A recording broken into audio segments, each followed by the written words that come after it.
Ketogenic diet क्या है? Ketogenic diet, जिसे अक्सर केटो डाइट कहा जाता है, इसमें कार्बोहाइड्रेट की मात्रा को बहुत कम कर दिया जाता है और वसा, फैट की मात्रा को बढ़ा दिया जाता है। कीटो डाइट कुछ वर्षों से वजन घटाने और अन्य काफी हेल्थ बेनिफिट्स के लिए काफी पॉपुलर हो गया है। कीटोजेनिक डाइट का मुख्य उद्देश्य कैलोरीज या पोर्शन साइज को कम करना नहीं है, बल्कि कुछ खाने पीने की चीजों पर प्रतिबंध लगाना है ताकि शरीर ऊर्जा, एनर्जी की जरूरत को पूरा करने के लिए ग्लूकोज की बजाय फैट को मेटाबोलाइज करने लगे।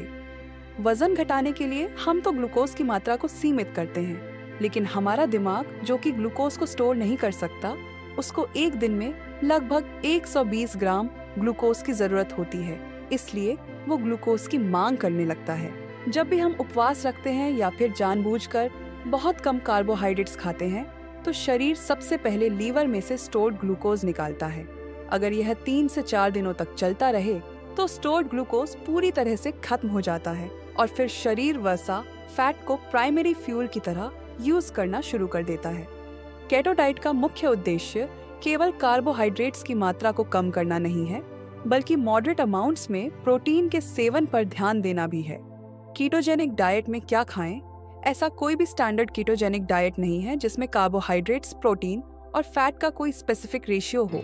आम तौर पर कहा जा सकता है कि इस आहार में दिन भर की कैलोरी इंटेक के हिसाब से लगभग 70 से 80% वसा, फैट, 5 से 10% कार्बोहाइड्रेट और 10 से 20% प्रोटीन होता है।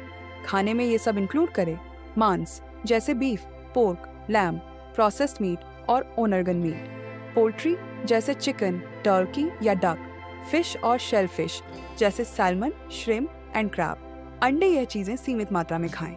सलाद सब्जियां जैसे कि पत्तेदार सब्जियां, पालक, खीरा और सेलरी, बिना स्टार्च वाली सब्जियां जैसे कि फूल गोभी, ब्रोकोली, शतावरी, फल, पनीर, एवोकाडोस, मक्खन, क्रीम, मायोनीज और तेल, जैतून, olives. Keto diet weight loss, mental clarity और डायबिटीज को मैनेज करने में हेल्प कर सकती है, लेकिन इसे शुरू करने से पहले प्रॉपर रिसर्च और कंसल्टेशन जरूर करें। हर किसी की बॉडी अलग अलग तरह से रिएक्ट करती है, इसलिए अपनी बॉडी के रिस्पॉन्स को समझना बहुत जरूरी है।